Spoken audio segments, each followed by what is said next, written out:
labas ang mga wild Saan dogs. ba may patay dito? May patay ba dito? Uy! Ngayon pa lang. Nasa labas ang mga wild dogs. Ito ang problema sa Mervin. Kada magbaba, sinisisi lagi, kapitan. Ito si Kapitan magliliwas. Nasa labas ang mga wild Ganda kasi dogs. makikita mo, kumari boy, konting ulan lang. Oh. Sisi agad si Sisiki Kapitan. kapitan eh. Kap, wala pa pambuho pa dyan. Di alam na si Kap, naglilimas na rin sa dulo. Nasa labas ang mga wild Ito, taas ng dalawa tayo. dogs. Buhay parang GTA, iba't iba na address. Di pwedeng Dito sa Malabon kasi, mali yung ginawa nilang proyekto, tol. Ang ginawa nila kasi tupad walis.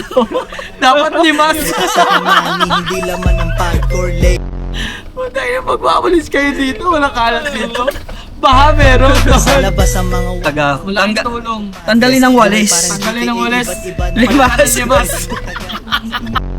Kaya dapat sa susunod na eleksyon, papapansin nyo ha, ngayong eleksyon, di ba? Naglalabasan, ang dami na naman proyekto, may mga paliga. Hindi ako wala pinapatamaan, nakikita ko lang yung nakikita ko.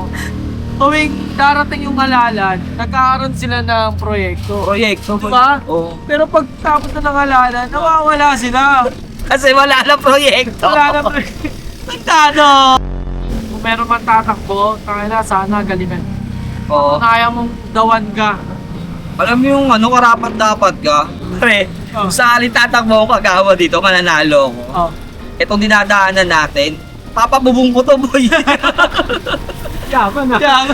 Palagyan mo na rin tiles. Tangina, palagay ka ng court, tol. Court no? Kulang na kulang court sa atin eh. Mas madaling umanap ng droga kaysa bola.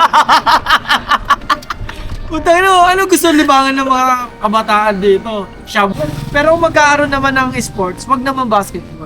Lagyan nyo naman ng boxing, no? Boxing. Oo, boxing para makita kung kaninong barangay walang bitaw. Oo, ganun na maganda.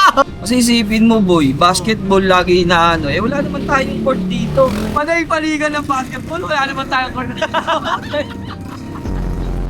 Sa mga gustong umorder dyan, mag PM lang kayo sa may purple tea.